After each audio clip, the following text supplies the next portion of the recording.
So,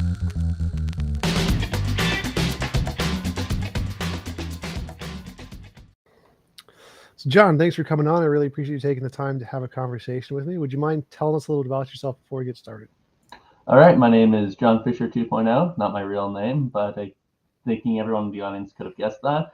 I run a channel on YouTube called Original Wind Productions. I haven't posted a YouTube video on there in about a month because I was on vacation over in South America. I am back now, but Tom, while I was on my vacation, reached out to me, wanted a conversation. I did make a promise to him, so I figured I'd do a video with him. I have a discussion on the explanatory power of theism versus naturalism. So I'm here to discuss that. I mostly do philosophy of religion stuff now, but I also have had a long interaction with inter-Catholic debate stuff. So over things like the Second Vatican Council, dialogues with Protestants, specifically Anglicans, and my channel runs the gamut for whatever I'm interested at the time. And yeah, I'm just here to discuss this stuff with Tom. So hopefully we have a good discussion.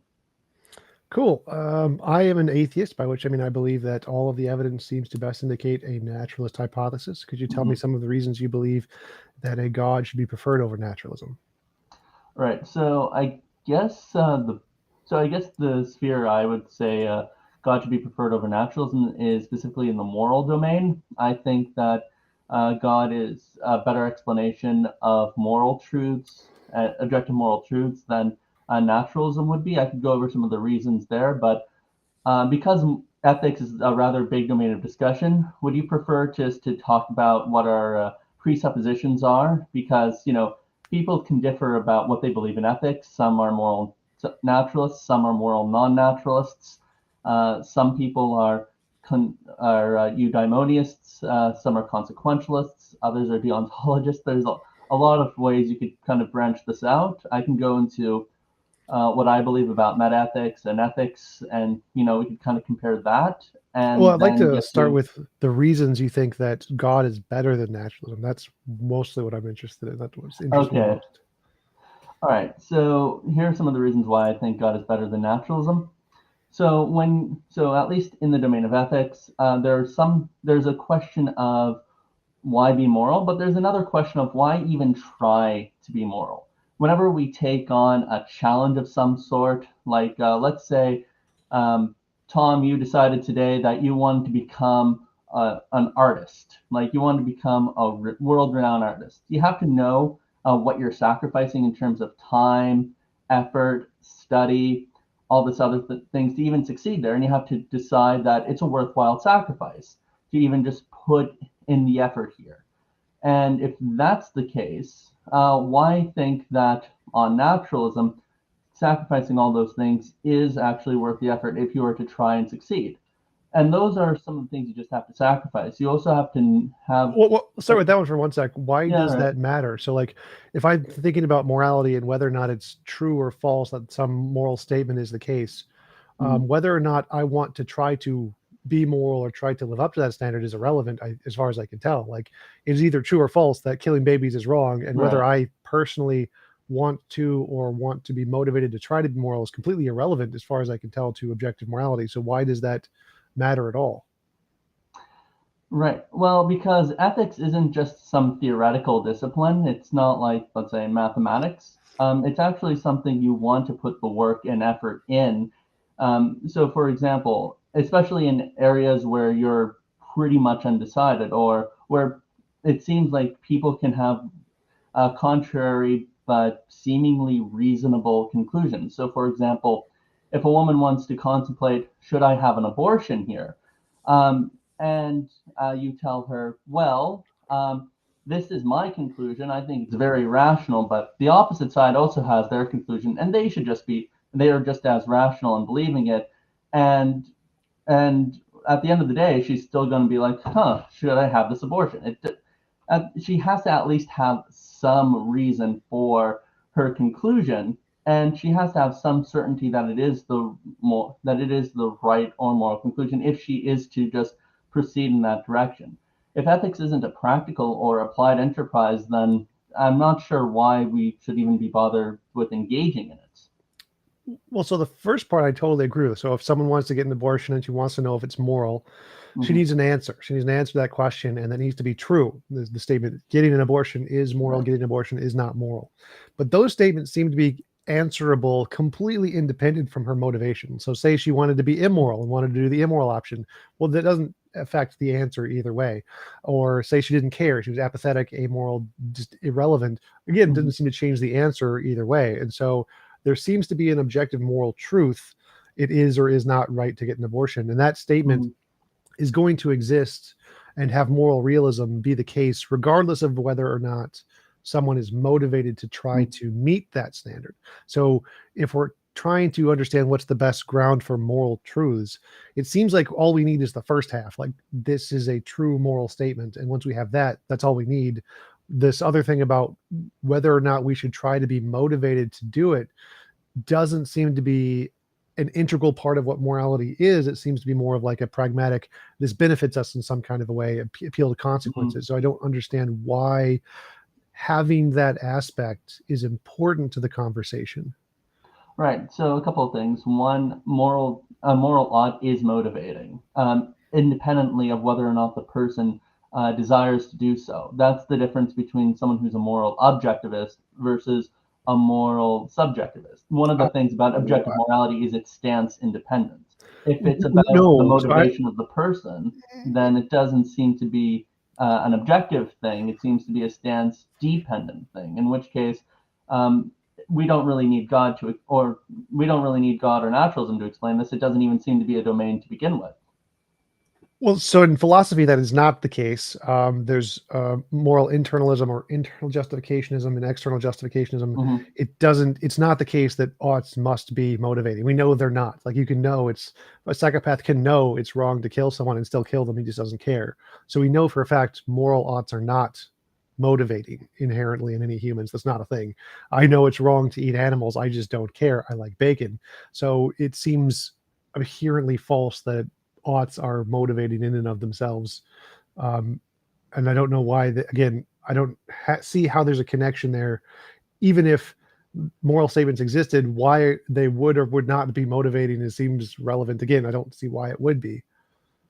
All right. So if moral, all right. So you would say that you're, kind of an externalist about this stuff. You have to be motivated to do these things yourself, whether or not these things are objective. Um, is beside the case. So you can know, for example, that it's wrong to eat bacon, but you can just not care. Eating bacon is a-okay in your books. Is that correct? Well, no, it's immoral. It's wrong to eat bacon. I just don't care.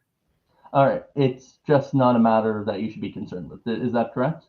Well, no, I should still be concerned with it. I just Yeah. don't care. So it is a moral matter. I am doing an immoral thing. I should care. I just don't. All right. So if that's the case, I would have to ask why. So let's just grant that's the case just for now.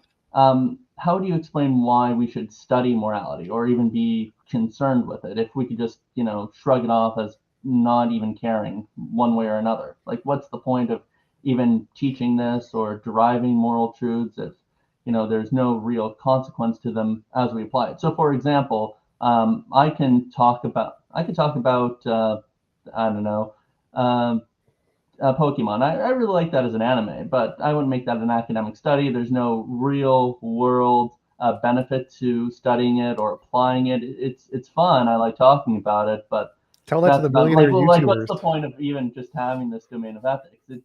It doesn't. It seems on naturalism, ethics is inconsequential one way or another if someone can just shrug it off. Well, I accept hypothetical imperatives. So if you want to understand morality, you should study morality. If you want to understand science, you should study science. So hypothetical imperatives are sufficient to give us reason to do things. So you don't believe in categorical imperatives, is that right? Not in that sense, no.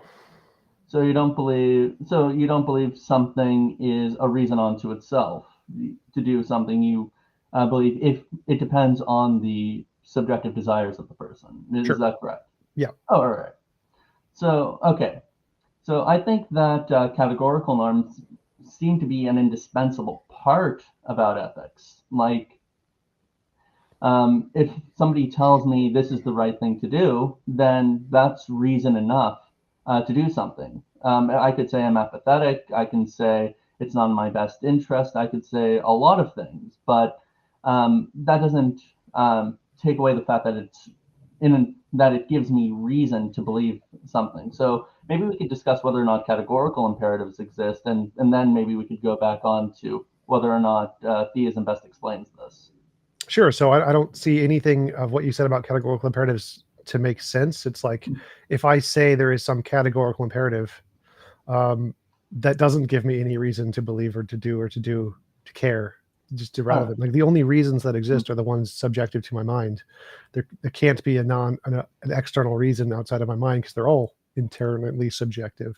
But there can still be a truth of the matter. It can still be objectively true. Killing babies is wrong, and so that's a fact of the matter of the universe, say, and that it is true that it is moral. If I wanted to be moral, then I would do the moral things.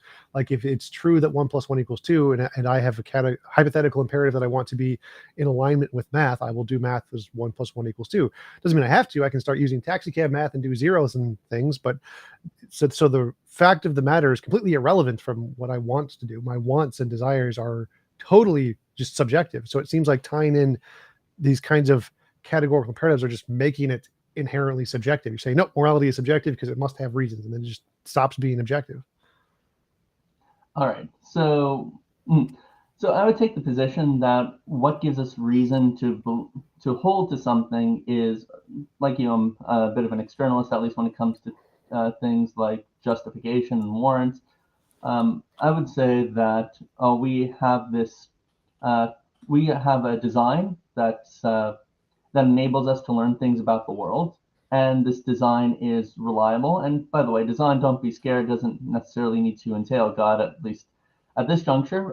You could have a cognitive design done by evolution. In fact, I think Richard Dawkins talks about this in like this book, The Blind Watchmaker, that evolution is actually a design process. And I'm good to go with that. So I believe we have this cognitive apparatus that was designed in some way, and basically it explains our link between what we believe and what we know through the external world. And if we didn't have that, of course, we wouldn't come to know moral or any sort of truths because they're what enable us to adapt to it. So, for example, if our ancestors evolved and they had a cognitive apparatus that told them that there was no external world, or insert any other radically skeptical scenario, then they wouldn't really be reproducing or benefiting in their environment. It wouldn't contribute to their harmony or the harmony of their descendants. And that's why generally we have this system that reliably tells us that there is an external world, there is other minds, there is, I'd say, good and evil, and all this other stuff. And those in part lead us to have beliefs that are either derivable through how they function, so through science or through logic or through rational thinking, or just as like this properly basic fundamental stuff to allow us to obtain all the other bits of information. What I have said, is there anything you disagree with me so far? Well, I reject properly basic beliefs. I think the entire Reformed epistemology is fundamentally flawed. Basic beliefs are fine, properly basic or not, but I don't see how anything that connects to. I don't see how any of that connects to categorical imperatives. Like, yes, evolution gave us beliefs, and they work. Yes, I'm glad, but that's not a categorical imperative. So, do you have? All right. So, you don't believe in any properly basic beliefs. Like, do you think you could show that the external world exists? That's a basic belief, not a properly basic belief. Properly basic is a specific subset of basic beliefs that was invented by Alvin Plantinga in his Reformed epistemology, which is complete bunk. So I could accept basic beliefs and just reject Plantinga's properly basic beliefs entirely. So it sounds like you're just describing basic belief. Making the difference is no, this is in philosophy. Basic beliefs predate Plantinga. Plantinga did not invent basic beliefs. I know, I never said he did, but he invented properly basic beliefs. Properly basic beliefs is something he invented. What's the okay? I'm still not sure what the difference is exactly because you haven't told There are me. different entailments in Plantinga's reformed epistemology. So properly basic belief is a subset of his reformed epistemology. His reformed epistemology is bunk. We can go into that What's if you the want. subset? You're just saying he's wrong. Yeah. So if his properly basic belief is on this precondition that anything that is useful in a society and has to do with a fundamental thing can be called a properly basic belief, he's been criticized by saying, based on his definition, anything that any society thinks is fundamental can be called a properly basic belief. Can voodoo be called a properly basic belief? He's like, well, yes, if that's what they genuinely think is the fundamental nature of reality, which leads to an arbitrariness problem of his properly basic beliefs. So it's false. Okay, so I'm not using, so whatever the case it might be for Plantinga, that's not how I'm using it. I'm just using it as a synonym for what you would call proper belief. And notice I haven't even invoked God in this at Basic all. belief. Yeah, I'm just using it as a basic belief. The only thing I'm saying is that we have our cognitive faculties were designed. I'm not saying how they were designed. I could leave it up to a creator. I can leave it up to evolution. I can leave it up to whatever we would agree with, but or whatever would be the least controversial thing between us. But the point is, it's designed in some way. Like that's all I really need for this. And um, and as such, what I'm saying is, because we were designed with this faculty, that it instills in us beliefs that are reliable to learning about the external world. How do you go from that to it's a categorical imperative? Right. So, all right. So this is where I would go with um, what exactly it means to say that such and such a thing is good and I think maybe we have to define what the good is between us. So when I say the word good, and you say the word good, let's discuss whether or not we mean the same thing before proceeding, just so we avoid some equivocation here. Um, when I say something is good, I'm saying it's operating as it ought to. And hence, I think norms are a little more foundational to that. And I think normativity is something that explains what is the proper function of something. So, for example, if the heart, what is a heart? The heart is what pumps blood through our bodies, and its proper function, or a good heart, is pumping blood, keeping us alive, circulating, and it does it in a healthy manner if it uh, does it at a good rate. And you could just list all the other stuff that the health and biological science tells us, but we generally have a good idea of what a good heart is. Likewise, I think a good human being can be defined in these ways. And I would say that behind the word good is all these normative qualities that tell us what if it's behaving as it ought to, as it should be. So let's go from there. Like, Sure. your So first thoughts about that?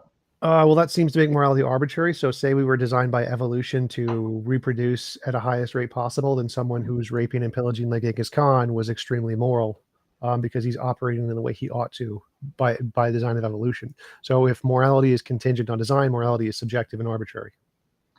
So a few things. One, if Genghis Khan was raping and pillaging, then that only tells us about what are called uh, re, reproductive qualities. Human beings have other designs that tell them exactly, how, or other qualities that tell them how they're behaving. So yeah, we are Just to reproductive clarify, creatures. so the argument was if we are designed by evolution and evolution's ultimate goal for us is to reproduce, then anything that maximizes reproduction is most moral. So Right. you saying that there's other designs, well, that's just irrelevant because if our ultimate designer is evolution and no Mhm. God, Right. and it designed us for reproduction, then being reproductive is the purpose of humanity, and that would Mhm. maximize morality.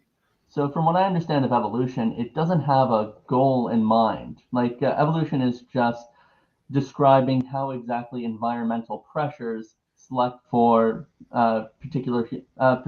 which creatures adapt and then proliferate and then go on to reproduce.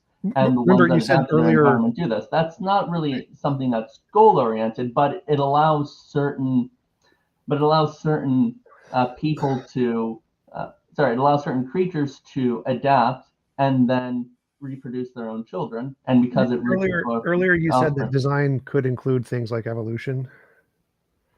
Yeah. Right. Does, what I meant was evolution doesn't exclude there being goals within nature. Sorry, or at least that's what I meant to say. So I'm not saying like by goal evolution is this being that, or is this thing that has intentionality and a goal to derive from things, but rather what I meant is it can include Okay. things which do have their own proper function. All right, so I'll change the argument. If our morality is to do what you are designed to do, you can be designed to do anything by any particular god or whatever. Maybe there's a different kind of a god, and if so, then morality is arbitrarily tied into whatever desires it potentially has. So if a god designs you to murder your son or daughter or whatever, then murdering your son or daughter is moral, and so that seems to make morality subjective and arbitrary and obviously false.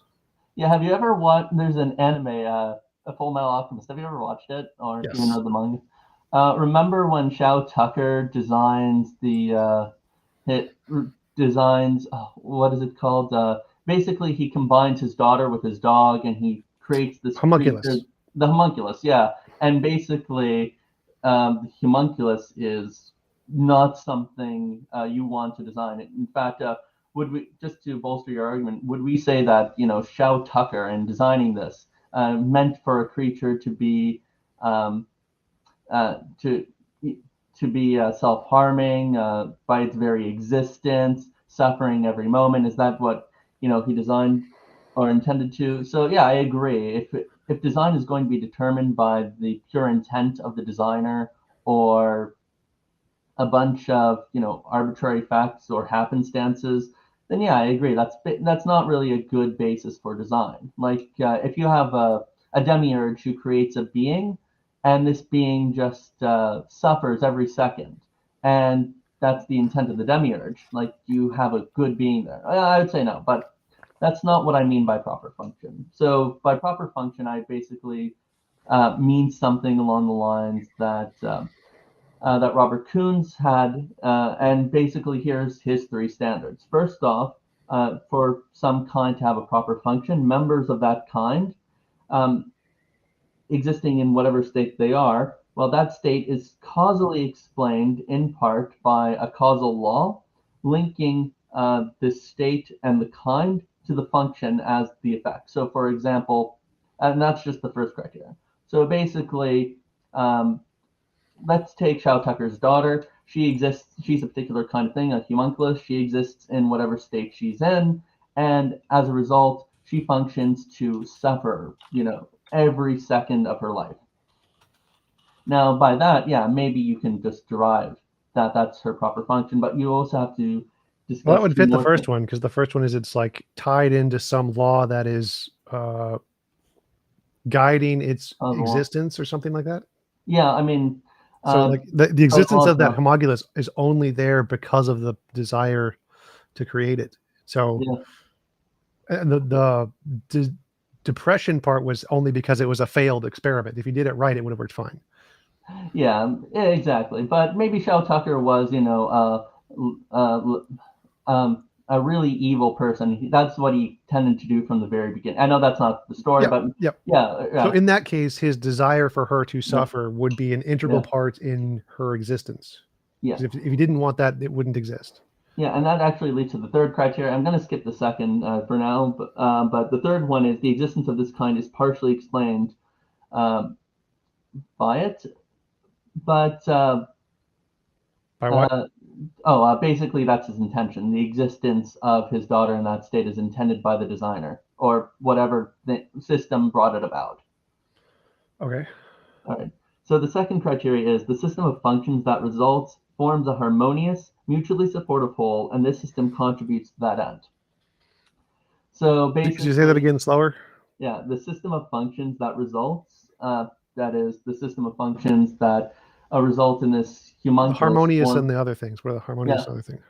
a harmonious, mutually supportive whole. So basically, it results in a whole unified thing.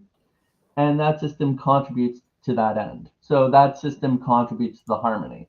So basically, the very fact that Chow Tucker's daughter survives and is walking about, well, her sufferings basically have to contribute to that end. But I don't think you could really say that, because if she didn't suffer, as you said, she'd been walking around just fine. So it doesn't really seem to contribute. In fact, if you were just suffering day in and day out, that would seem to be going contrary to to even just not attempting suicide. That sort of psychological harm is something conscious creatures tend to want to prevent or not live through. And as such, you can't really say that, something like going on and suffering in perpetuity is something that's a good basis for your full harmonious functions. Sure, but this seems like an arbitrary criteria. It seems like what must be moral must be what I want it to be, kind of a principle. No, not what I must want it to be, but rather what contributes to the harmony of the whole. No. And so I'm saying that psychological one sec. and That principle, so that premise seems to be, I want morality to be a pair, therefore morality must be a pair. Like, it doesn't seem like there's any justification for that principle, that criterion for what morality must be. It seems like something Kuhn's added in to eliminate things that don't agree with his hypothesis for no reason. It's arbitrary. I'm going to add in a random premise to say that it must be my conclusion. Yeah, I'm going to disagree with you here.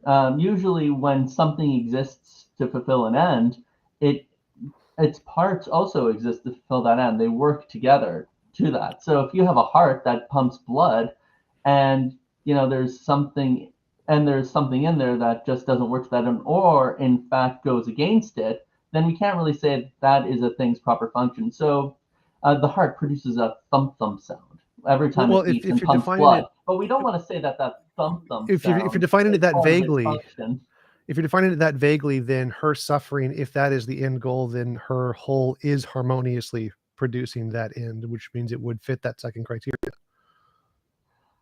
Right. So what you're saying is, because of the very fact that she suffers and she exists to suffer, then the very fact that she suffers actually goes on to support her as a holistic entity. Is that right? Yeah. So if she's designed to suffer and her suffering is the end goal, and all of the things about her produce that suffering, then that would fit all three of those criteria that you listed. Right. Well, the third criteria is the existence of this kind is partially explained by the harmony into. All right.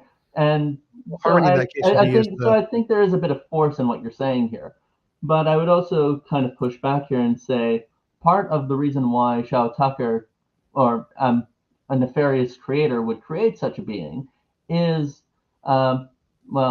he's creating not just a suffering being, but a suffering living being. Any being that suffers is going to be a living being, and as such, there seems to be a contradiction or a tension between the fact that it lives and the fact that it suffers.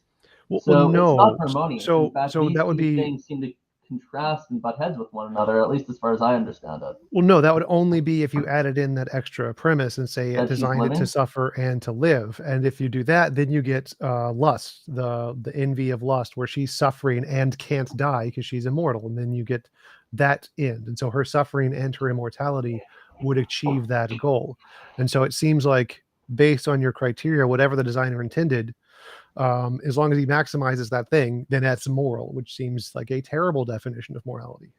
Right, but even lust herself in suffering is also not a harmonious creature either. My point is whether he does a good job in designing that whole living part, or by going on forever or not, that's not really tangential. It seems that there is no harmony in being a living being and being a suffering being, because suffering goes contrary to the ideal of living.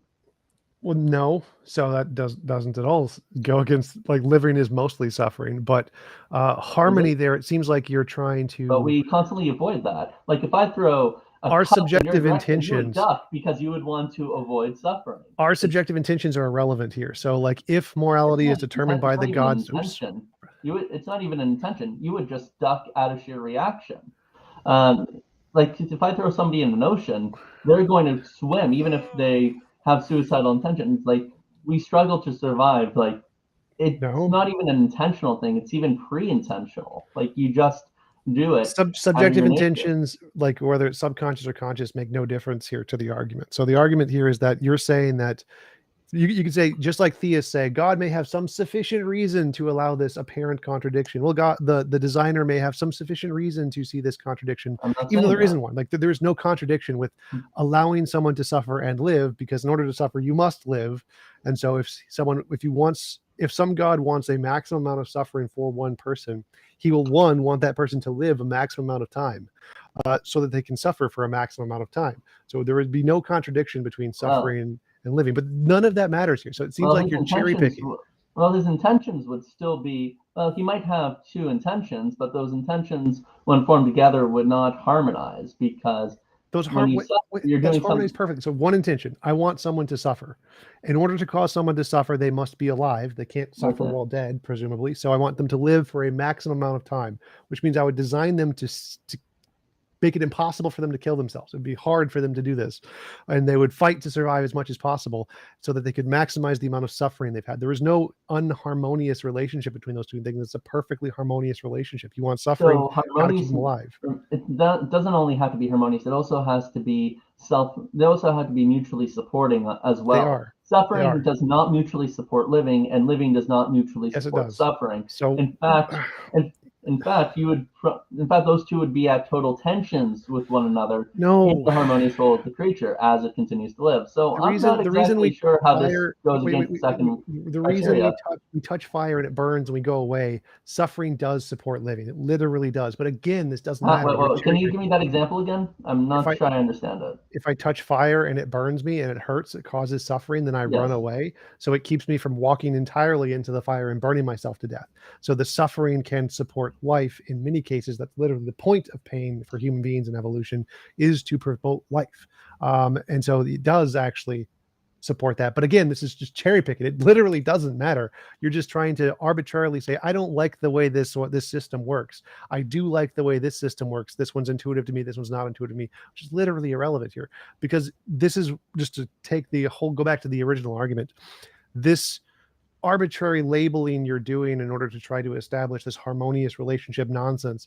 I don't need that in my worldview. This is something that this is a big problem that you have in your worldview, but it doesn't exist in mine. I can just say moral is that which corresponds to the law and nature, problem solved. I'm done. I don't even understand what that's supposed to mean. But moral naturalism. It's just moral naturalism. Not sure what that means, though. Like, what are you even saying with that? Well, that's okay. You don't need to understand what it means. The difference here is making a point. Let me make the point first. So the point here is that you have to go through all of this mental gymnastics to try and assess harmonious relationships and design intentions, which are just irrelevant. Like I don't need that. There's no reason to think design has anything to do with morality. There's no reason to think harmony has anything to do with morality. All this is just arbitrary stuff that you seem to have to go through because you've adopted a God-based morality, whereas I can just say morality is that which corresponds to some moral object, and I'm done. I don't need to do any of that. So, well, first off, both of us have to explain proper function, whether you're a theist or an atheist. Well, in mine, it has nothing to do with morality. That's the.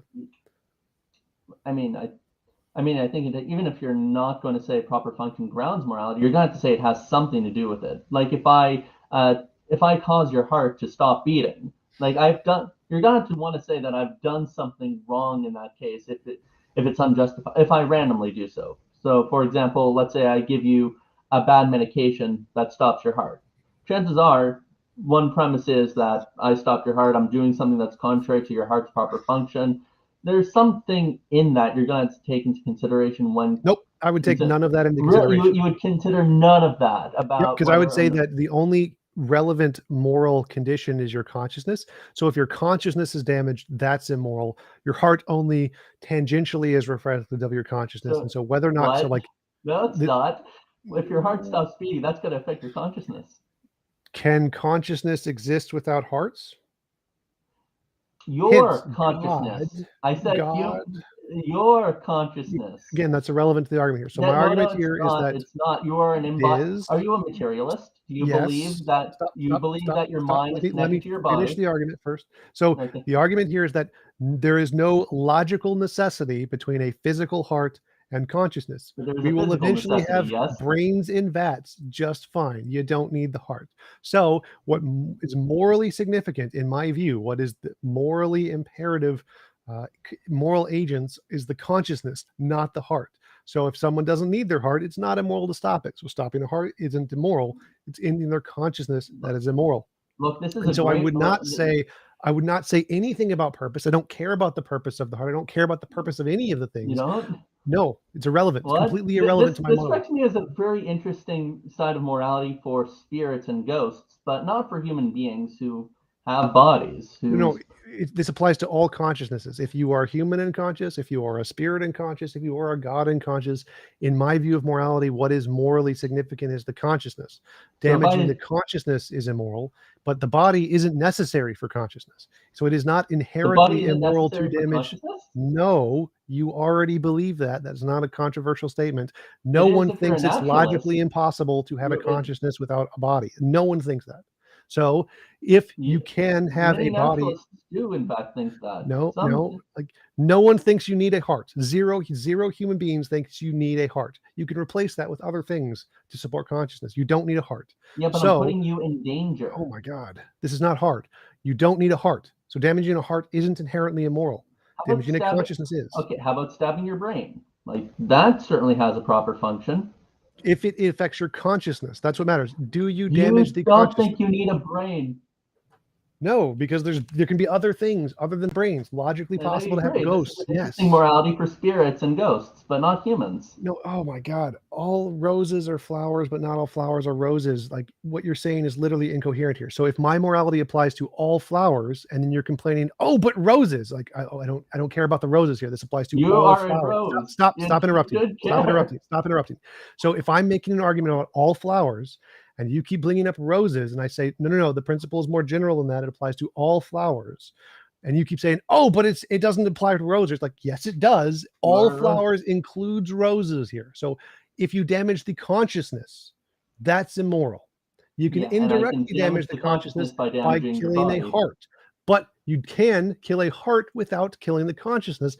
Therefore, the heart and its purpose is irrelevant to any of this. It's irrelevant. It's not irrelevant.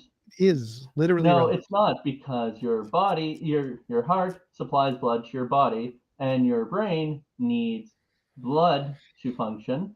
And if you don't have, and if your brain isn't properly functioning, your All right, consciousness is not let me make properly this simpler. functioning. If someone asks you to stab their heart, it is moral to stab their heart. I don't think it is.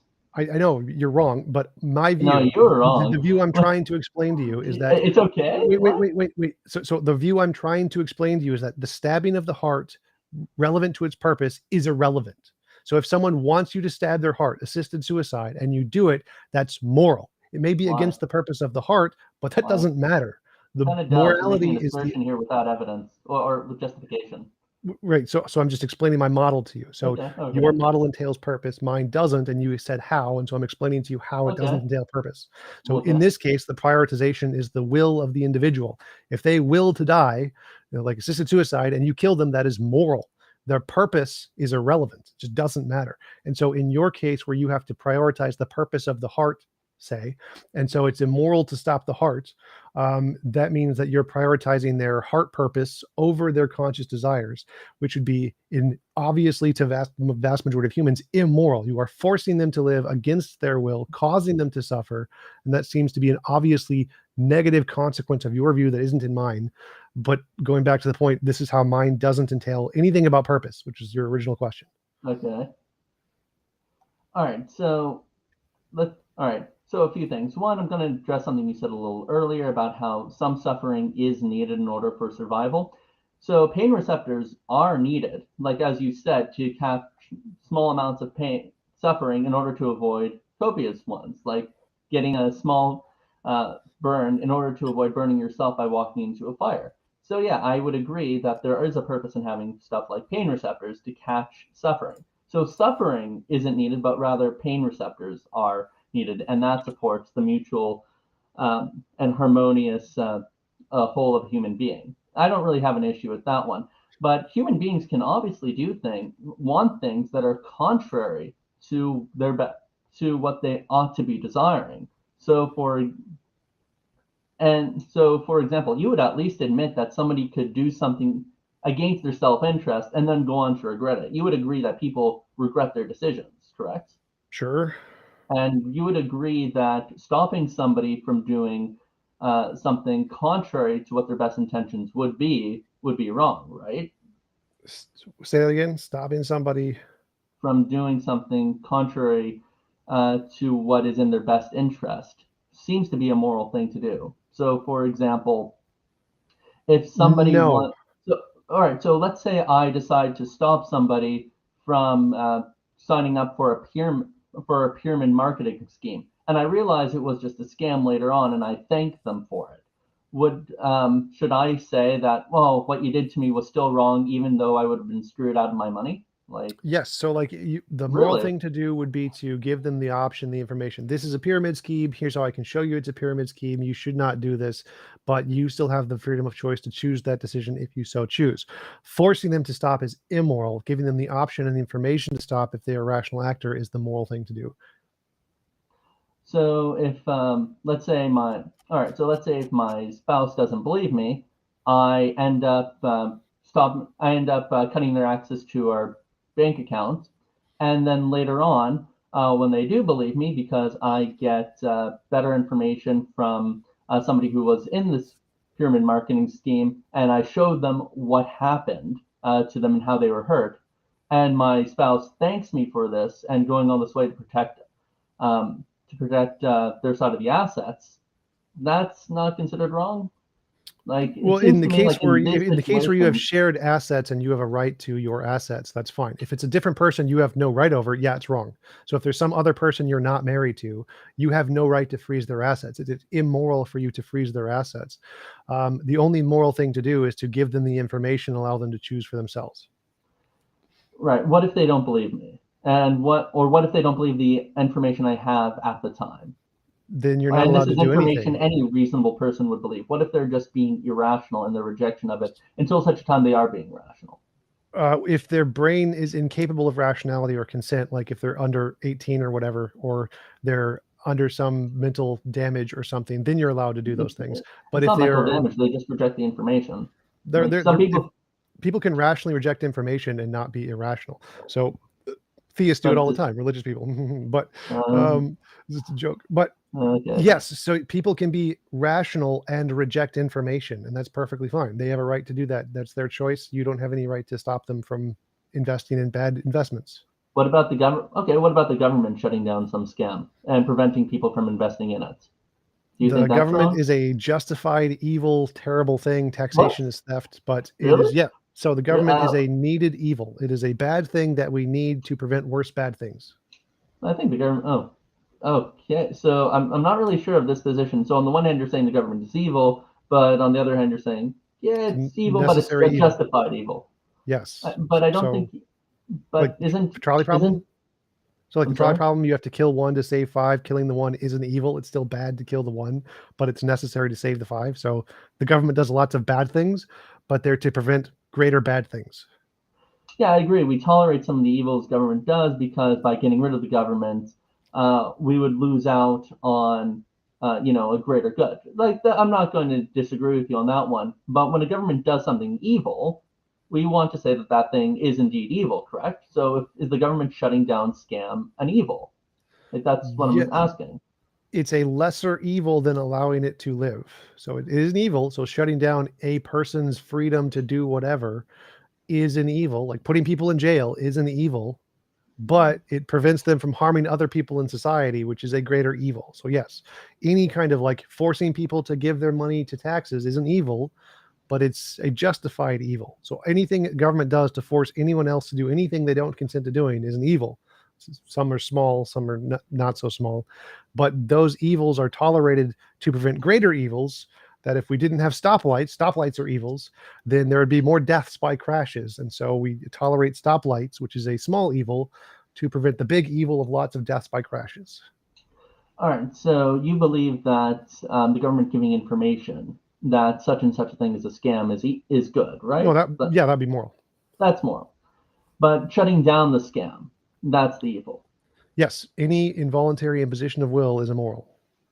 So when the government comes down and shuts a scam that could potentially take people's money, leave them homeless or destitute, that's still evil because Yes, that that is a seems to, minor evil, like putting someone in prison to protect the society from. So let's say there's a murderer and you put the murderer in prison. That's an evil. You have confiscated their will without consent. They don't want to be in prison. You force them to be in prison. That's an evil. But it's a minor evil compared to what would happen if you let them run society and just murder people. So we tolerate the minor evil to prevent the major evil. So yes, stopping anyone, any involuntary imposition of will, any stopping anybody from doing anything they consensually want to do is an evil, but it's a minor evil to prevent a major evil. So it is a pragmatic thing, not a moral thing. I think it's much more intuitive to say that, and I'm not saying intuitions are arguments here. I'm just saying that on the face of it, you would at least agree that the that throwing people in prison who take away people's home, money, finances that they use to support other people, that is an evil, but the idea that A and that's necessary a evil. greater and but letting these people out and loose scamming other people, that's okay so long as they're not as they're not coercing people. Like, is that what I'm That would be understanding here? Because I think that the government imprisoning somebody doing all that is actually a commendable thing. I think someone who's trying to take away your assets and trying to make sure that people's family are fed and taken care of, I think that's a commendable thing. And I yes. think that person doesn't deserve to be out free in the first place if he's doing that. So if But if it's I like the took your trolley position, problem. I'd have to believe in the opposite, that what that person is doing is fine No, because he's not doing anything against somebody's will, but the government is stopping somebody's freedom. no. So again, like the trolley problem, killing one to save five is one immoral action. You've killed one, and five moral actions. You've saved five. So if the government shuts this thing down, they have done one immoral action. They've stopped this person from freely doing whatever they're doing, but they've saved all these other people. Sure, those could be considered moral actions. So the moral actions are more than the immoral actions, but they've still done an immoral action. So, all right. So they've still done an immoral action, even though they saved people's homes, assets, made sure children aren't Yes, trolley starving problem. because of Killing the one bad is problems of still their immoral. parents. I've answered this like 10 times. So yes, in the trolley problem, killing one is immoral. Forcing someone in prison, putting a murderer in prison is an immoral action, even though it does a lot of moral actions also. So any involuntary imposition of will is an immoral action. All right. So okay. So let's go with any voluntary imposition of will is an immoral action. What do you base that on? That's my conclusion of the evidence when looking at the patterns of moral intuition and moral progress and plotting them out on a line and seeing where they lead. Yeah. Okay. Can you provide me with this study of what I guess is a long series of looking at human history, anthropology, Yep. comparing humans across cultures? And by the way, chances are Yep. you probably need to provide some sort of standard to measure moral progress is being made in the first place. Nope. So you don't need So the moral progress is a label. The label doesn't matter. All I need to do is show a plot line, like over time, some maximization of some property and show there's a line there. Whether you what call it property. progress or regress doesn't make a difference. The pattern is still objectively there. So I'm going to So, call it moral progress because intuitively it feels more like progress to me. But what you call it, I don't care. I don't care what you call it. There is objectively a pattern there, and that pattern is supported by evidence. And I think that if we maximize this pattern and go to the end goal of this pattern is a world where it's impossible to force anyone to do anything they don't consent to doing. Now, you can call that immoral if you want. I don't think it fits, but that's up to you. It doesn't make a difference. All that matters to me is the pattern. And so, yes, I that can show you the pattern of moral progress, looking at societies, women's rights, gay rights, LGBTQ rights, workers' rights, animal rights, the progress over time as you gain in resources and gain in intellectual capacity, the scope of morality increases such that the significance of moral actors is grows to categories that we didn't entail before, and it seems to, if we take this to the extreme, it'll apply to all conscious entities, and that any involuntary imposition of will is immoral. Therefore, the best of all possible worlds is one where if we a world where it's impossible to force anyone to do anything they don't consent to doing. Yeah, it seems like this moral property you're looking at and seeing its maximization over time. I think I'll just use what you kind of accused me of doing. I think that that's the whole arbitrary thing in question. You're just looking at the things you like and then just seeing how they're maximized over time. What? At least that's the impression I'm getting. So Wait, when you I'm say not that I'm not quite following here. So like, what is this moral property you're following and saying is being maximized here? That's what's confusing me. well, so we use the word moral to refer to things. Like we see a baby being drowned, we call that immoral. So we have these intuitions that this Who's we? word morality refers to certain kinds of actions and not other kinds of actions. Mhm. And so we put all of those actions in a box and we call these the moral actions. Morality has something to do with those thingies, whatever connects those thingies. And so those are data points. And we plot those data points, try to find a pattern, and then describe that pattern with a principle, and that's the moral principle. So it isn't arbitrary. I'm not just picking these at random. These are the ones that we emotionally feel the word moral corresponds to, as opposed to ones we don't feel the word moral corresponds to. Yeah, so if you speak to some moral anti-realists, Lansbush is an advocate of this position. He would say something like, what people mean by moral or good, these words are indeterminate or underdetermined. People don't have like a consistent basis for what they can mean.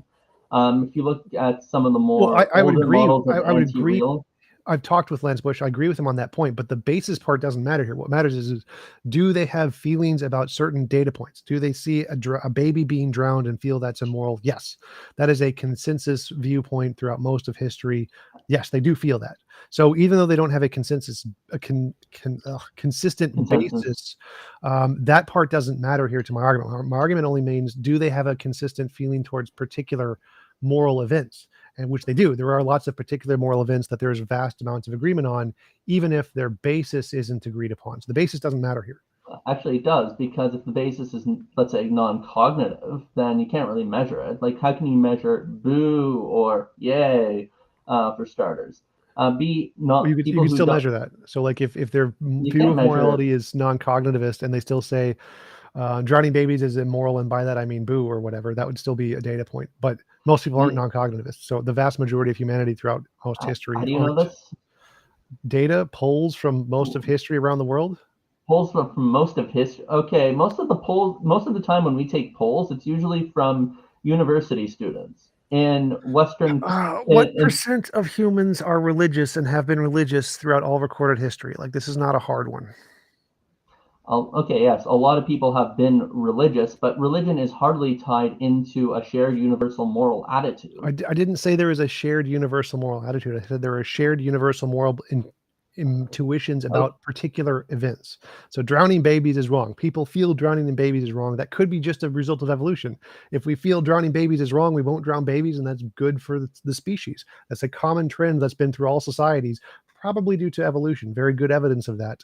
And it's a pretty good consistent thing that's throughout most human societies. The ones that didn't have that died for some reason. Who knows why? And so, yes, there are very consistent patterns in moral beliefs that we have that are very good for life and people. And so, yes, there are very good patterns that we do have very good evidence for in evolutionary biology, even if that's yeah, all it was. but if you, in all honesty, if you're just looking at, human consensus, this is just moral anti-realism because you're looking at people's stance-dependent positions.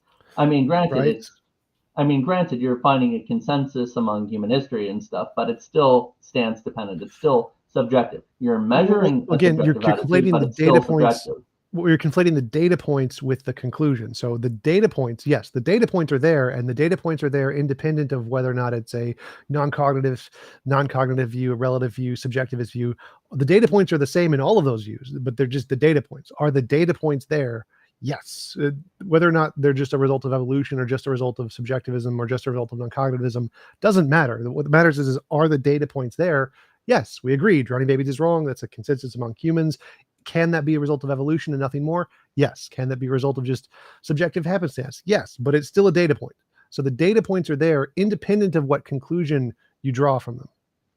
Yeah, I mean, if you look, I mean, I'm pretty sure if you looked at most of human history, most human beings would honestly tell you that poop tastes bad. But that doesn't mean that there's some, and I Right. agree. I And agree. I've never tasted it, but I would probably venture to say it probably does.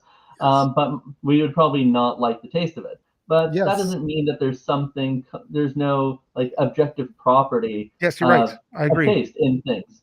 But Yes, just because you have but a it's consensus, still a data point. It's still a data point. It's a data yes, point there, regardless of which conclusion you draw from it. the So data. so those are separate topics. Is it a data point? Yes. poop tastes bad, and then we can use this data point to indicate who knows what, poop Yeah, realism, maybe, who knows. But but it's a data point. That's all that so matters. Is there a consistent data point? Is there a pattern in the data point? Can we follow this pattern to some conclusion? That's all that matters. Whether you agree with the patterns, it doesn't matter, because your question is how do I get to my model of moral realism? I look at the most data points, and we agree they are data points. That is, poop tasting bad is a data point, would you regardless of agree? what it Uh, indicates. would you agree And that most people think that? Would you agree that it's also a data point that most people in human history thought that the government is a justified institution, that something like I have government no is a idea. good thing? I have no And idea. so, okay, how about the fact that there have been throughout human history governments, and that most people usually justified this institution, or even slavery? Like at the very point, people think coercion on some way is a good thing. So it seems to go contrary to your overall conclusion that the good thing is uh, that we should have less of an imposition of force against our conscious wills. So I'm not exactly sure how that helps establish your conclusion when the very method that you're using would probably give us data points that go against your very conclusion. Because my conclusion isn't that everyone from all time has always wanted 100% no involuntary imposition of will. My conclusion is that that's the end point, and we're not at What? the end point. How can you say that that's the end point when every point leading up to this was like, yeah, we want some volunteer involuntary imposition of will? Like, that seems to Because be it's going against decreasing, that. so like if we all have, let's say we all want brown rocks, and we like brown rocks, but then the Right. amount of people who want brown rocks continues to go down every year, until the point where it's like, oh, there's a pattern here. Less brown rocks every year means maybe we're trying to get rid of all the brown rocks. That's the conclusion. So if there's a pattern where we're decreasing the amount of consent, decreasing the amount of violations of consent, and that pattern holds true throughout every society that has resources and intellectual growth, then it's reasonable to say if we follow this pattern to its extreme, none would be the end goal. Okay, I'm just not following your brown rock example here. People, so what's exactly the analogy here? Is the Okay. brown? Can you spell it out for me a little Yeah, clearer? yes. So imagine there's a society, 10 people, all they like is brown rocks. Then one has a Gotcha. kid, and that kid likes 9 brown rocks and 1 blue rock. And then those have kids, and they like 8 brown rocks and 2 blue rocks. And then if we keep following this, the more kids we have, the more blue rocks get to be favored. Then the percent of blue rocks continues to increase in the society. And every year it continues to grow and grow and grow at a steady rate. Then it's reasonable to say if we follow this pattern to its extreme, at some point, blue rocks are going to be the majority or even the entirety of every kind of rock that this group likes. And so if we find a pattern of that changes, that there is some amount of evil consent that is tolerated in a society, and that goes down over time, and less and less and less and less of it is tolerated. And if we continue to follow this pattern, just like the blue rocks, we can see that, oh, at some point, the majority of these will not be. To maybe even all of them will not be. So it's just, we see a pattern. But we're not even finding that pattern. In fact, Yes, we not are. only do we, in fact, in the past, not only have we had just local governments, but we've had state governments, and then from there you get more nationalistic governments covering larger bodies, and now we Wait, have international government I'm lost. bodies. I'm lost on your government analogy here.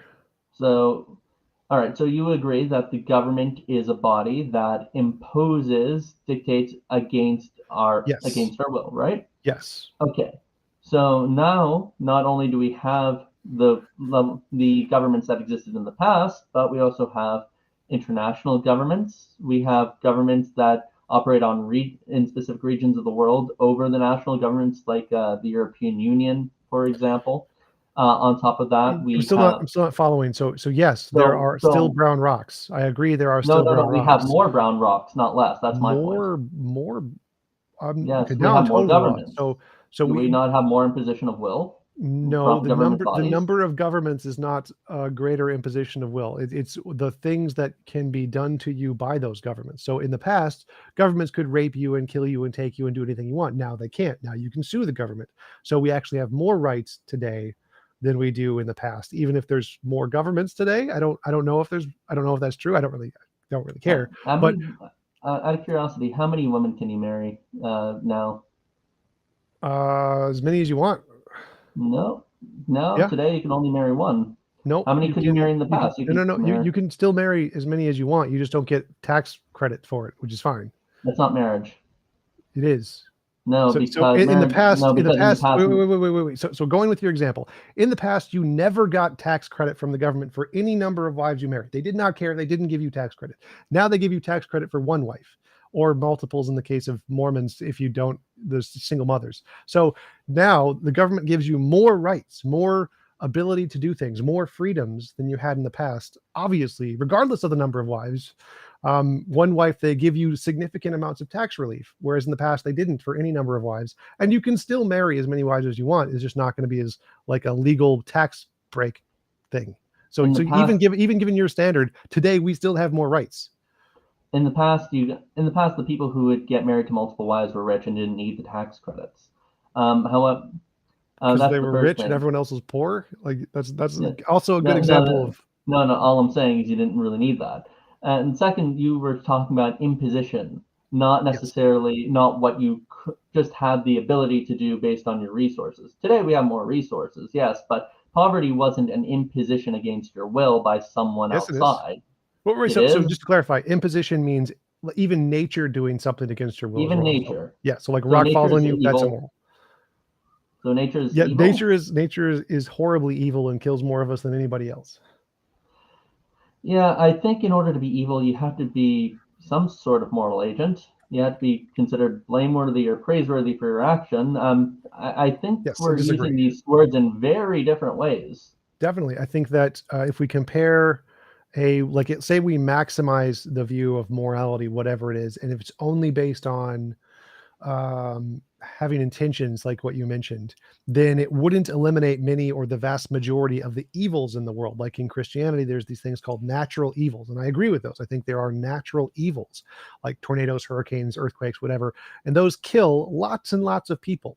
And I think morality as a term is a more powerful term than good or bad. I think it means something more significant. And so just to say that a tornado is bad doesn't encapsulate the evilness, the natural evilness of those things, and that we should be fighting against nature to try and stop it from killing us just as we do other people from killing us.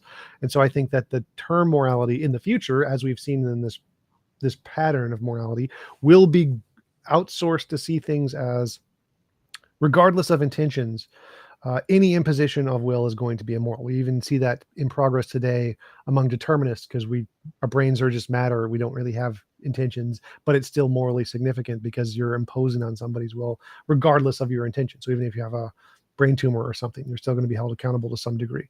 So it seems like the pattern would indicate that's going to be also a part of the conclusion, that morality will expand to the scope of anything imposing on your will, not just other agents. Okay. All right. So for you, any imposition of will is, this thing Immoral. forbids me from doing what I want. Therefore, it's evil, right? Those are just synonyms, I guess. Imposition and stopping me from doing something I want.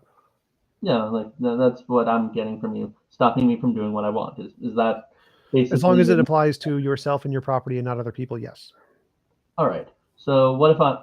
All right. So what if I wanted to rape somebody It only and applies to somebody? yourself and your property and not other people. So if it applies to other wills, then it can't be an involuntary imposition of their will, because that would be immoral. It's their property. So it applies to yourself and your property. Right. But why should? All right. Fair enough. But why should I want to do what I want? And if somebody stops me, that's evil. But why can't? But why is somebody else's will? Why am I obligated to not forbid them from doing what they want to do? What? I'm saying why is it evil for, why can't I just say it's evil for anything to prevent me from doing what I want to do, but it's okay for me to do something against the wills of others? Well, you could say that. I just think it wouldn't correspond to the objective fact of morality. I think there is a Why? fact of the matter. There's like a moral law, like a law of gravity, and it has a fact of the It's a matter. law. Yes. Okay, how does it exist? Is like a quantum field, like every other law. I think it's What? physics. There's a quantum field of morality? Oh, go Yep. on. Yes. Moral No. naturalism. There's a quantum field of morality. Yep. Really? Okay. Yep. More How plausible do than a you? god. I don't see why it's funny. There's a quantum field of morality. All right. Yep. So That's that's kind of the point. Is like you keep arguing that God is a what's more a plausible explanation. It seems how do odd to we? me. Okay. All right. So there's a quantum field of morality. Great. Sure. Now, how do our best physics discover this? In the future, we'll probably be able to discover like any physics. So it's speculative. Um, Yes. all right. Still better than a god, but yes. Still better than a. Okay. So you're speculating that there's a. Okay. For me, I'm not saying God grounds this. In fact, what I would argue is human nature grounds this. I'd say that under theism, you actually have a better way of fulfilling and trying and succeeding at of accomplishing the goal of being a good moral person. But that's in terms of some of the external factors you need. Internally, I think that that it is your human nature that grounds morality. And I don't need to posit some sort of quantum field. I just have to look at human nature, which, is something I can look at and assess. Wait, what? So God doesn't ground the morality. Human No. nature grounds the morality. I don't follow that. Yes. Yes. Human nature grounds morality. That was what I was arguing. You have to just look at the purpose for which human nature exists for. So my view of morality applies to all conscious beings: aliens, cats, dogs, mice, everything that's conscious. Then you just Um, have to look at alien beings and assess their functionality. But because we don't know of any alien beings that exist, so we can't look at it to make those decisions. That's we know why of I'd other say species, speculative. right? Well, I'm So sorry. other species, animals, lions, tigers, bears. We know of other Um, animals. So I think all conscious beings are morally significant. I think no. You're conflating moral agency with moral significance. I agree that animals are moral patients. I just don't think that they're moral agents. I think by looking at human nature, you can show that in virtue of being rational beings, or at least those human beings that could exercise reason, those would be moral agents. So how is their morality grounded in human nature? All right. So first off, we looked at the proper function of anything. So I listed three criteria already, and I'll just go over them again. The members exist in a state K where um, and and in that state they have a proper function which is linked as an effect to some cause. The second thing is that this system functions in a way that it forms a harmonious, mutually supportive whole, and the existence of this kind is explained by the harmony contained in two.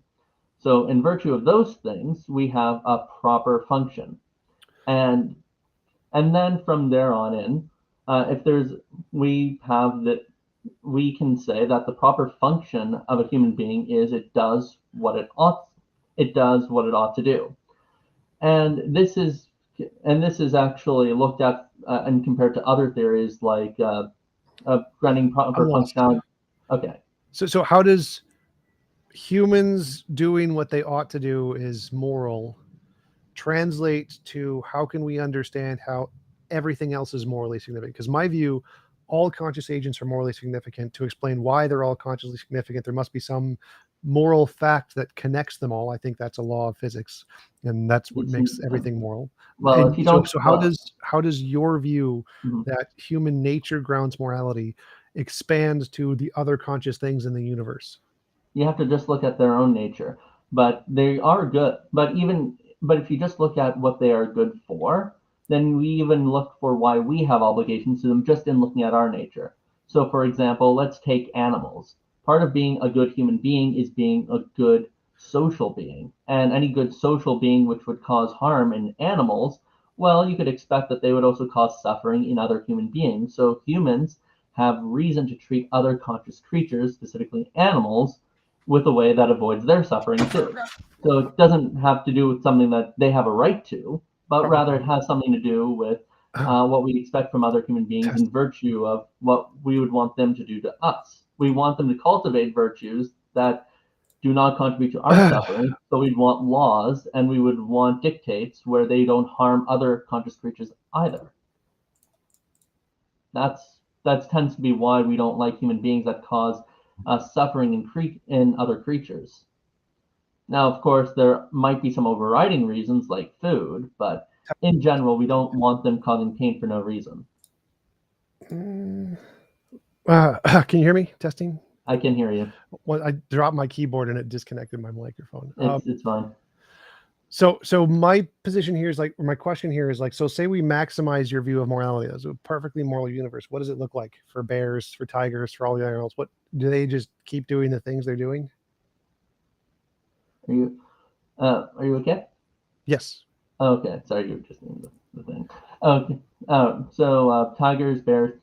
So there is no such thing as a morally good universe. I don't know what that means. So No, so like a universe in where morality is maximized. So in mine, it would be no conscious thing could force any other, or no thing can happen to a conscious agent without his consent. That means fish can't be eaten by bears unless they consent to it. But deers can't be eaten by tigers unless they consent to it. Nothing can die from old age.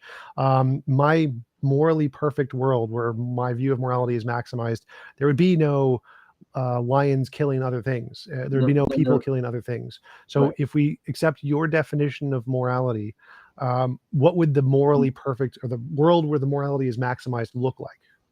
Well, first off, I don't even understand what kind of world that is, because if, let's say, you have bears and lions that aren't carnivorous, well, I don't know what kind of creatures they would be. Lions and There's bears lots are. of ways to do that. So we can like Star Trek and just Star Trek them artificial meat or whatever, and that'd be fine. But that's a different question. So my question for you is, I'm not if we sure. maximize That just your view, strikes me as magic, but okay. well, it's So science, but maximize your view. you're So if just we maximize your view, what do we science you get? don't understand. I would just say that's magic at this point. But but just putting that to the side, I would say that it all goes back to the word good. Like there's a philosopher I really like by the name of Peter Geach, and he said something about the word good that I think just holds really nice. How do you spell that? Geach, Geach. Atheist. Yeah, but yeah, to be fair, he Well, I'm wasn't. asking to invite him on in the future. So keep going. No, he's dead. Oh, damn it! That's gonna be tough. Yeah, I don't know. Maybe Star Trek him. Yeah. I'll just Jesus him back from the light. It'll be really great evidence of the resurrection. All right, but okay. So he makes a distinction between what's called an attributive adjective and a predicative adjective. So, and this goes into what the grammar of good means. So let's say so a predicative adjective has a difference a predicative adjective has a difference between an attributive adjective, because a predicative adjective can be split without losing its meaning, and of course, its truth preservation can be preserved categorically. So what do I mean by this?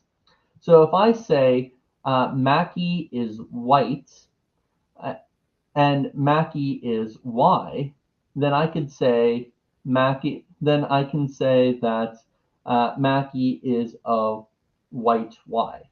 But if I was to say, Mackie, Mackie is white, all that stuff. But if I was to say Mackie is X, Mackie is a big X, all X's are Y, Mackie is a big Y, that would be invalid if it was an attributive adjective. So here's what Mackie is. Mackie is a dog. So if I was to say Mackie is a white dog, and then I was to say Mackie is a mammal, could I say Mackie is a white mammal? Would that hold logically? Would that be valid? I have no idea because I'm not following. I'm still trying to like figure out how this connects to answering my question. So like, because I'm saying that good belongs in one category and not the other, and this makes certain inferences valid or invalid. So like I'll get back to your question, I promise. But let's just go. So because my question was, is if we maximize your view of morality, what would the world look like? And you're saying that those are two different categories. So my view is that we are in a morally imperfect world, and it can be morally better. And you're saying there is no spectrum there.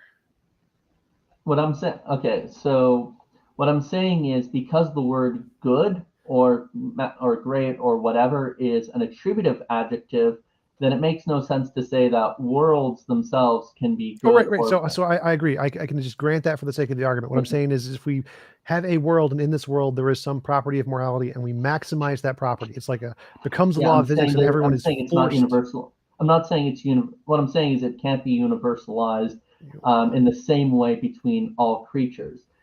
Is our world perfectly moral? So let me ask you this question. One second. Can I say that a mouse is big and an elephant is big? Sure. Yes. But would you say that a big mouse is the size of a big elephant? No. Yeah, exactly. So so it all depends on what noun is being modified by the word big. It in the same way it works for good. Because if I was I just want to clarify. So that's fine. So is our world morally perfect? No, it's not. Okay, so there can be other ways the world could be morally better than our world. Yes. Okay, and so say we take your moral spectrum, whatever it is, and we go to the very, very, very extreme of where it's the perfect moral world. What does it look like? Are lions and bears still doing the same thing, or are they doing something differently? What are humans doing? We're probably in heaven or something, I would guess. But what does the world look like in reference to these things? You're saying, would lions and bears not exist? Would they just continue to be doing the same thing they're doing in that world as they are in this world? What is the difference between that world and this world? Yeah. So I would say that lions and bears would just be where they're at. Lions and bears are not moral entities. Are not moral agents. A good lion is, in fact, is a lion that's able to hunt its prey, to catch it, and in fact, any good example of its prey is able to outrun it. The fact is that because there's tension between these two animals, that's good mutually for both of them, because what's good for the lion is bad for its gazelle that it's chasing, and good for the gazelle, it's bad for the lion.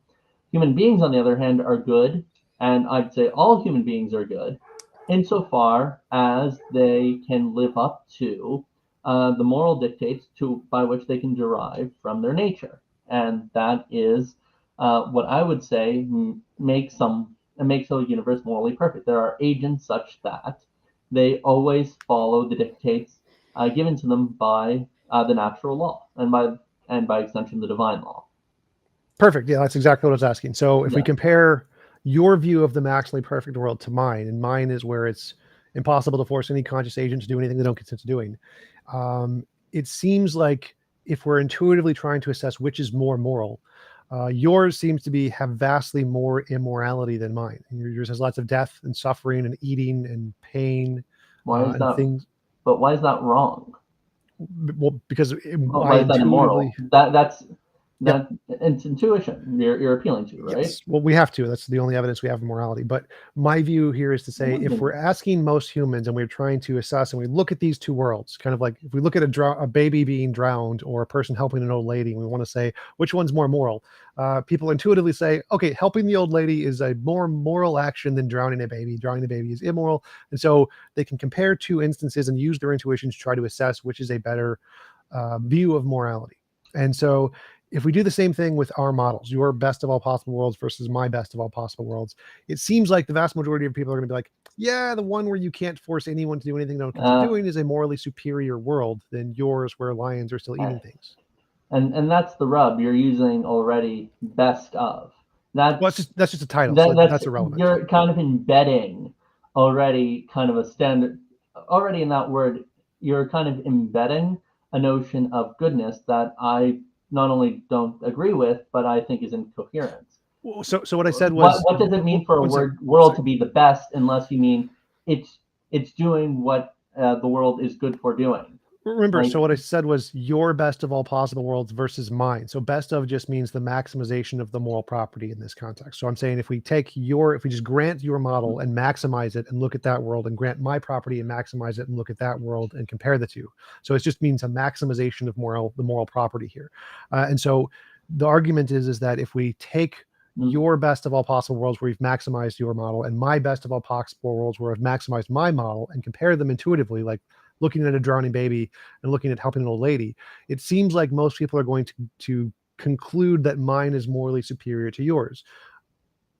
Yeah, I mean, that is, in my understanding, just an appeal to popularity here. And I don't even think intuition is a great way of justifying morality. I generally think that at least not anymore. I think after seeing a lot of the points brought up by anti-realists like Bush, like for intuition, a lot of the studies that we have aren't really well supported. They don't actually look at some of the really necessary things you need to know to understand people regard the best of as being stance independent, as being cognitive, all that other stuff that we need in order to assess whether they would think that way. And if we're just looking at a subjective appeal, regardless, it's just an appeal to popularity. I don't really see how that's a good data point in your favor. On the other hand, we could actually look at human nature. We could actually say, okay, what makes a lion a lion? What makes a good lion a lion? What makes a good human person a good human person? And we could say, yeah, that's it. We could just look at the thing in question, assess its biology.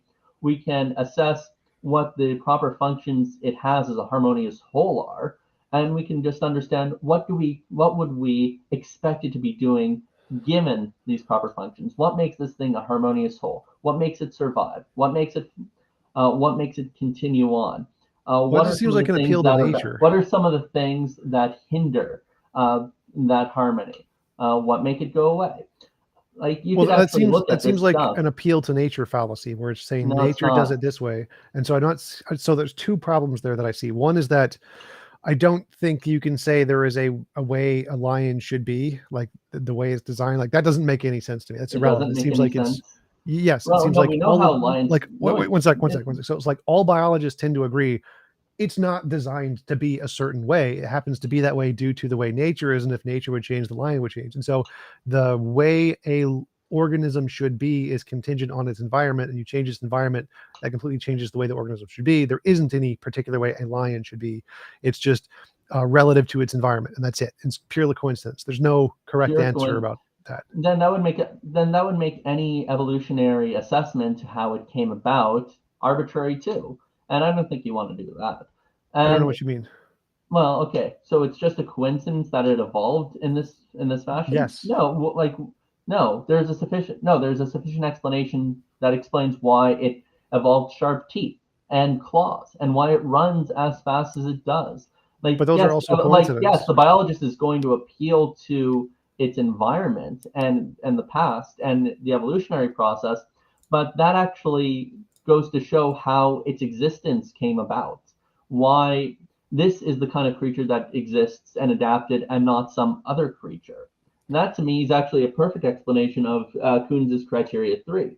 The Well, fact that so I'm not following there. So to me, it does seem to be a pure coincidence that lions took over as opposed to lizards and dinosaurs. The reasons lizards and dinosaurs died out was because the oxygen level in the environment dropped, and so the but that's fact not that arbitrary. That's an environmental or physical right, explanation. right. So my argument Arbitrary here is means that that there's no explanation.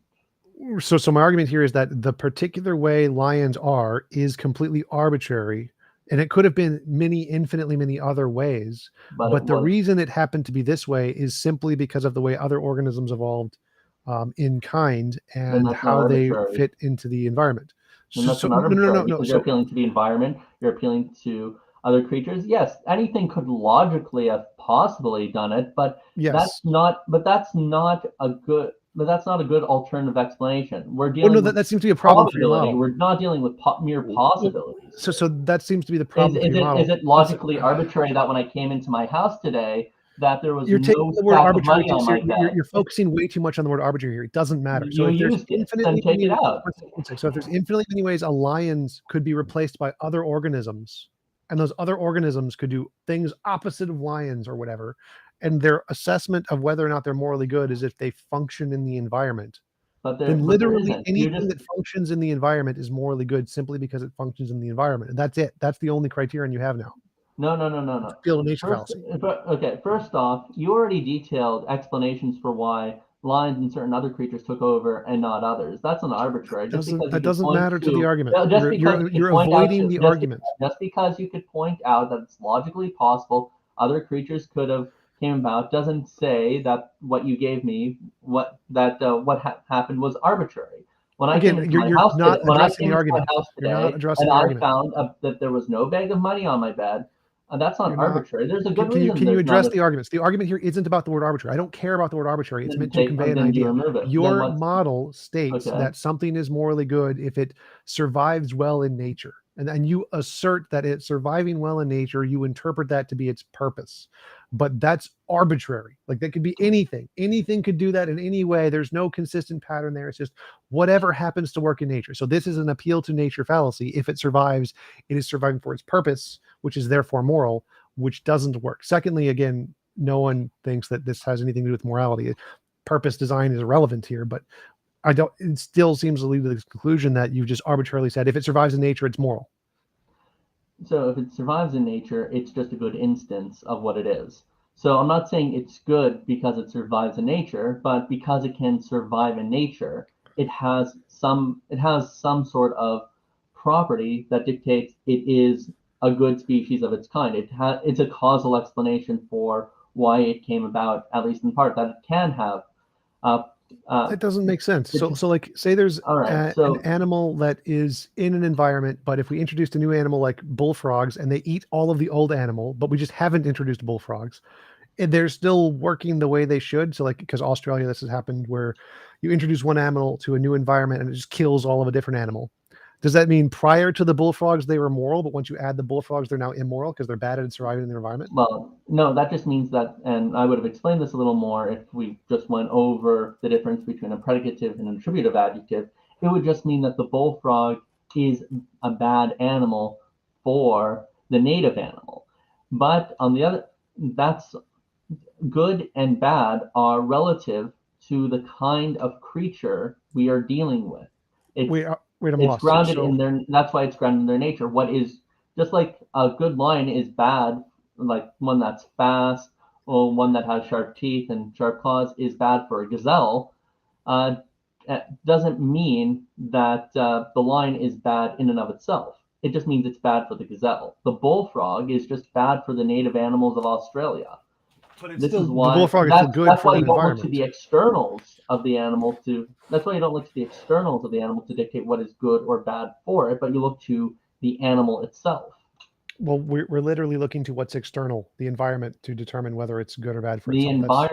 The environment only explains how it came about and why it has the good properties that it does. It gives us a causal explanation, but in terms of finding out what is good or bad for it, that's why you have to look at its own biology. Well, this is where I'm getting confused, because you're saying this is why we can tell that a good lion is one that is fast, not because of the fact of its evolutionary history, but we could already do so just by looking at it. You could tell a good animal, you could tell like a good carnivore is one that can catch its prey. It has sharp claws, not by knowing anything about evolution. We knew about that before evolution, but just by looking at the nature of the creature. So I'm totally lost on what you mean by good here. Just it seems like what you mean by good is it works well in environment X.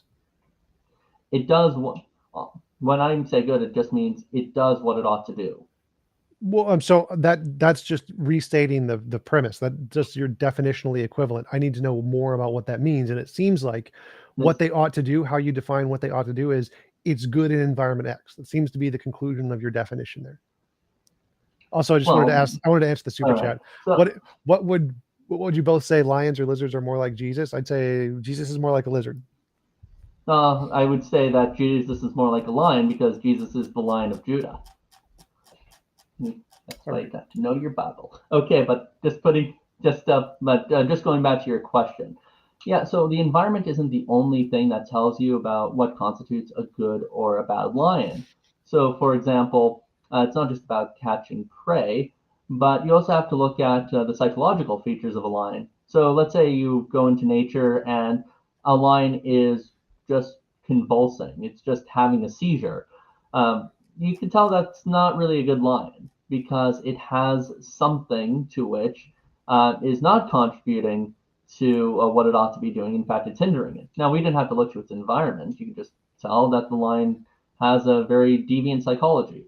So now, of course, you can't look inside the psychology of a lion. It's pretty hard. It can't really rationally communicate, but those are some external signs of when you have a bad lion. And likewise, right.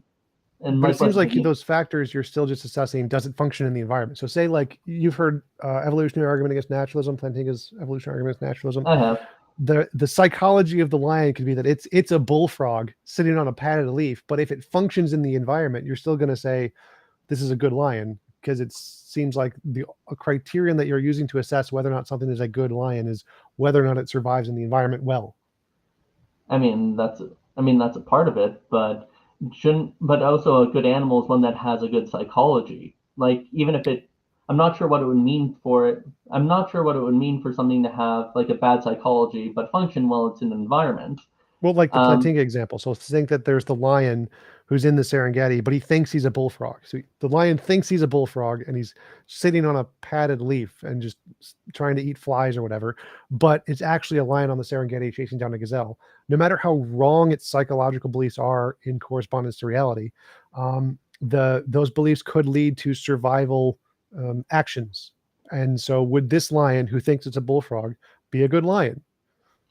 No, I would think that it would. No, I don't think it would be a good lion. In fact, I think if it was on the Serengeti and it thought it was a bullfrog, but at the same time its like body was chasing a gazelle, like not only do I think it would be a bad lion, I'm not even sure that would be a lion. Like I think if we're to speak about the mental states of any being, it should be one that works in tandem it should be one that's connected to its body. Like I think, like I'm not a substance dualist here. I don't think that, in the sense that I think that the mind is a separate substance from the body, and they can have no causal interaction. They could have any psychophysical law. I think that a lion is a purely physical creature, and I think that if we were to say that it has a psychology that is deviant from its body in that extreme, I don't even think we're dealing with the lion here. I think that. So would you say it's a good bullfrog?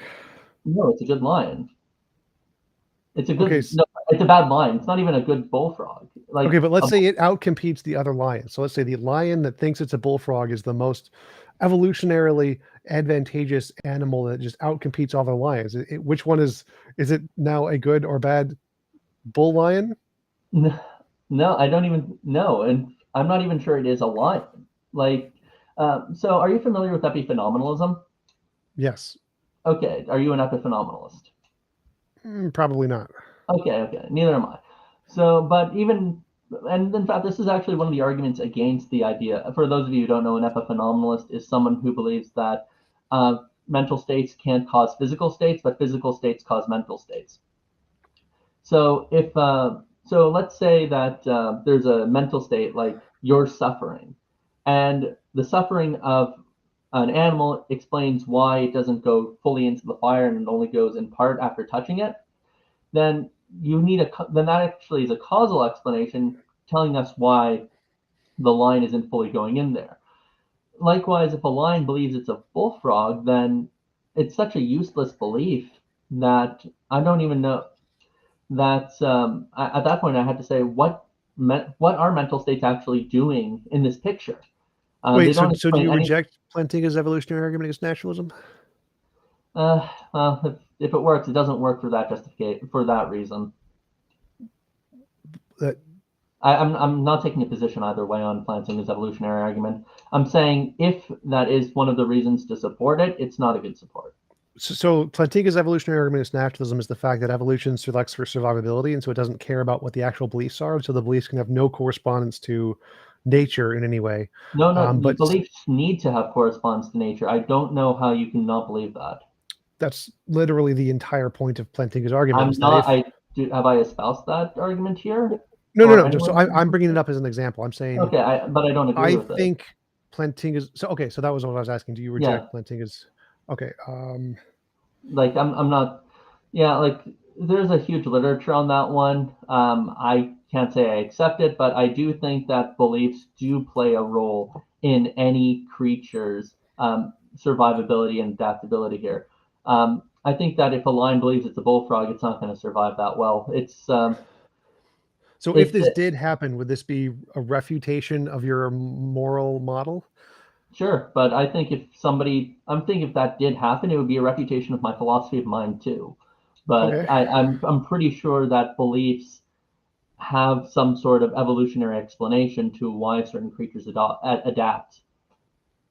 Okay. Like if not, then Thulu asks, it's a good lion if a lion eats a gazelle. It's a bad lion if a lion dies due to volcanic activity, ? is it a bad line if it dies due to volcanic activity? Like, depends. Does it jump? So it would be a better line if it could outrun the volcanic activity. But yeah, lines were not. Lines did not adapt for the sake of outrunning volcanic activity. So to the extent that it is a bad line, I wouldn't say it's exceptionally bad. Like it's Lions don't typically do that. That's not why they adapt. That's not. That doesn't causally explain why they adapted in the way they did. All right. Well, we've been going for about an hour and a half. I'd like to wrap up pretty soon because I'm going to go do some biking and got to get out pretty early. Thanks for coming on. No, was your hair pink at one point? If I might be misremembering. Should be all sort of pink right now, more like a salmon color. It's kind of blonde-ish from where I'm sitting, but it might. But you know what? I was also fooled by the whole dress optical illusion years back, so I might not be a good witness. Oh, yeah. So the pink it starts off as hot pink and then it fades over time, so it doesn't stay pink the entire time. That might explain why I'm seeing things differently. Yeah. So color changing hair dye.